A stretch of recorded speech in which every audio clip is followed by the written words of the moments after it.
Hi friend, this is Asim from Campus Law Center, Faculty of Law, Institute of Delhi.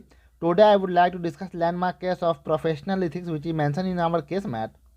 Case का नाम है दरोगा Singh versus BK Pandey. ये 2004 का केस है और ये जो केस है वो मुख्य रूप से कंटेम्प्ट ऑफ कोर्ट पे बेस्ड है और इसमें भी इस चीज़ पे बेस्ड है whether the high court can take suo motu notice of the contempt of court subordinate to it, यानी कि क्या हाई कोर्ट के पास ये अधिकार है कि वो सुमोटो कॉग्निजेंस ले सकता है सबऑर्डिनेट कोर्ट के कंटेम्प्ट के लिए या फिर नहीं ले सकता है। तो चलिए अब इस केस के ब्रीफ फैक्ट पे आते हैं। इस केस का ब्रीफ फैक्ट ये है कि पुलिस ऑफिशियल जो है, कुछ पुलिस ऑफिशियल जो है वो एडिशनल डिस्ट्रिक्ट एंड सेशन जज के ऊपर प्री प्लान्ड और कैलकुलेटेड मैनर में अटैक कर देते हैं कोर्ट रूम के अंदर ही, यानी कि कोर्ट रूम और चैम्बर के अंदर ही, यानी कोर्ट के अंदर ही अटैक कर देते हैं।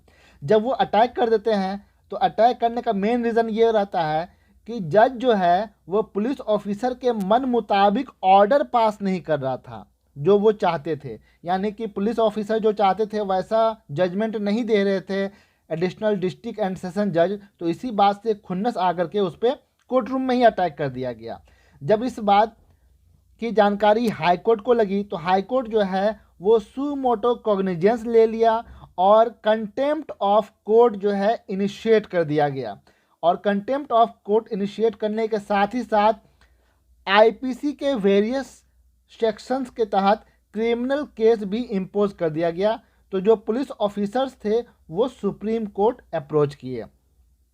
पुलिस ऑफिसर्स का ये कंटेंशन होता है कि हाई कोर्ट जो है वो सुमोटो कॉग्निजेंस नहीं ले सकता कंटेम्प्ट ऑफ कोर्ट के लिए जो सबऑर्डिनेट कोर्ट में कंटेम्प्ट किया गया हो, यानी कि अगर सबऑर्डिनेट कोर्ट में अगर कंटेम्प्ट किया गया हो तो हाई कोर्ट सुमोटो कॉग्निजेंस नहीं ले सकता। ये पुलिस ऑफिसर्स का कंटेंशन होता है। तो इस केस का इशू ये है कि क्या हाई कोर्ट के पास ये अधिकार है कि वो सबऑर्डिनेट कोर्ट के कंटेम्प्ट के लिए सुमोटो कॉग्निजेंस ले सकता है या फिर नहीं ले सकता है। तो चलिए अब सुप्रीम कोर्ट के ऑब्जर्वेशन और डिसीजन पे आते हैं। सुप्रीम कोर्ट कहती है आर्टिकल 227 के तहत हाई कोर्ट के पास ये अधिकार है या फिर कहें कि हाई कोर्ट के पास ये सुपरमेसी है कि वो अपने जुरिस्डिक्शन में सभी कोर्ट और ट्रिब्यूनल पर सुपरमेसी यानी कि सुपरिटेंडेंसी स्थापित कर सकता है, यानी कि जितने भी कोर्ट हैं और जितने भी ट्रिब्यूनल हैं उन सब का जो हेड है वो हाई कोर्ट होगा। ये आर्टिकल 227 में कहा गया है और हाई कोर्ट जो है उन पर अपना जुरिस्डिक्शन एक्सरसाइज कर सकता है। इसके अलावा supreme court contempt of court के सेक्शन 15 को भी रीड करती है, जिसमें यह कहा गया है कि क्रिमिनल कंटेम्प्ट के मामले में अगर देखा जाए तो सुप्रीम कोर्ट और हाई कोर्ट सुमोटो एक्शन ले सकते हैं अगर एडवोकेट जनरल या फिर कोई ऐसा पर्सन जिसे एडवोकेट जनरल ने ऑथराइज किया है लिख करके हाई कोर्ट या फिर सुप्रीम कोर्ट को कह दे कि भाई इसके अगेंस्ट में आप कंटेम्प्ट प्रोसीडिंग स्टार्ट कीजिए।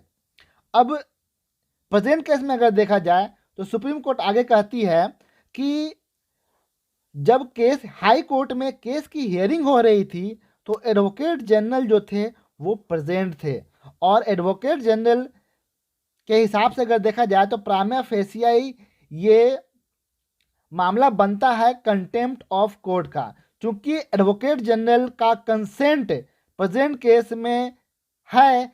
इसलिए ये माना जाएगा कि एडवोकेट जनरल ने मोशन पास कर दिया है पुलिस ऑफिशियल्स के अगेंस्ट में कि इनके अगेंस्ट में कंटेम्प्ट प्रोसीडिंग स्टार्ट की जाए। इसलिए प्रेजेंट केस में अगर देखा जाए तो हाई कोर्ट के पास ये अधिकार है कि वो कंटेम्प्ट प्रोसीडिंग जो है इनिशिएट कर सकती है सुमोटो, यानी कि खुद से कंटेम्प्ट प्रोसीडिंग इनिशिएट कर सकती है प्रेजेंट केस में।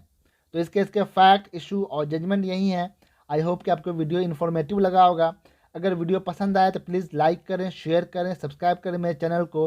और अगर आपको इस केस का PDF चाहिए तो कमेंट बॉक्स में जो व्हाट्सएप नंबर दिया गया है उस पर मैसेज करें, आपको PDF नोट्स मिल जाएगा। Thank you so much.